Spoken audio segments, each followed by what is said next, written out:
Let's use GradeCam now to replace Scantron for a kind of multiple choice test or true-false portion of your test or any of those other types of tasks, and I can also show you how to use it for free response.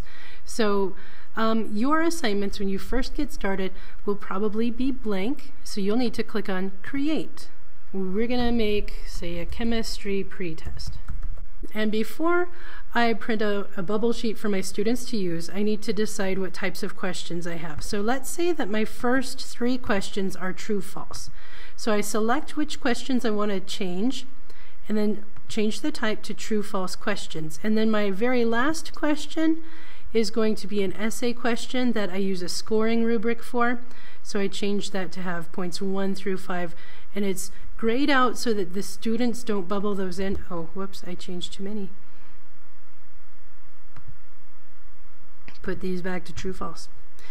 And it's grayed out so that the students don't bubble those in, but rather I get to bubble in what their score is. And then let's say questions 8 and 9 were a little bit extra hard. So instead of being worth the same amount of points as everything else, I want these to be worth twice as much.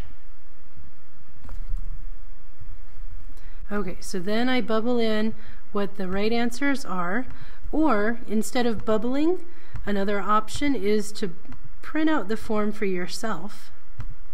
So we go to print, and you can send it to your printer, and you bubble it in by hand and then scan it, and the GradeCam program will create your answer key from whatever you scan in.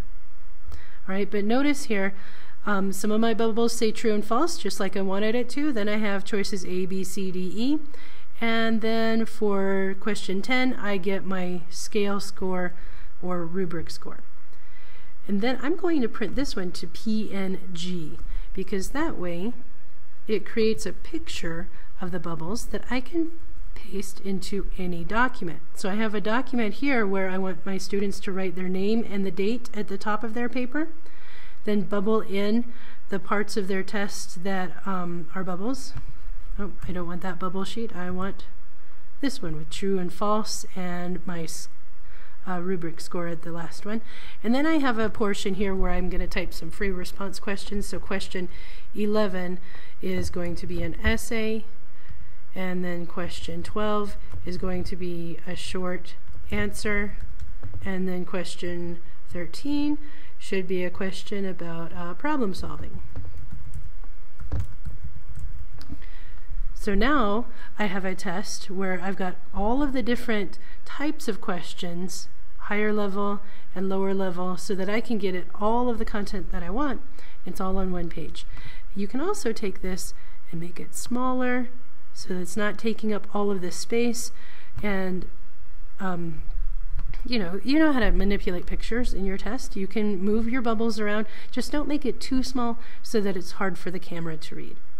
So once your students have filled out their portion of the test and they've bubbled all of these things in, then what GradeCam will do is compare the picture of the student's test to the picture of your answer key. That's where we hit scan.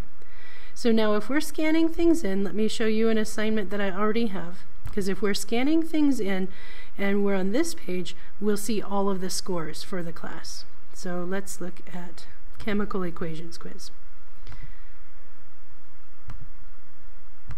Those kids haven't been in my chemistry class yet. Okay, so here are some scores. If we're on this page, you can already see who scored what. So if I click Student View, that hides all of the scores, and you just hold up the paper to scan to the camera, and as long as this black outline is visible to the document camera, then it can scan the bubbles of their test.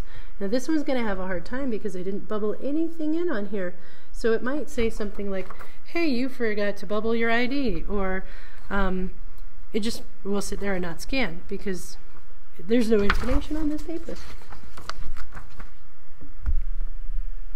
But if you get an error message that says, hey, you bubbled 2 answers for this one question, I like to have the student standing right next to me so that I can ask them to decide which answer they really want the test to grade. So this goes pretty quickly in class. As soon as they're finished with the test, they bring this part up to scan, and then they can go back and work on the rest of the free response, or they hand it in and I grade the free response during my planning time. GradeCam can make your life a lot easier, so take advantage of it.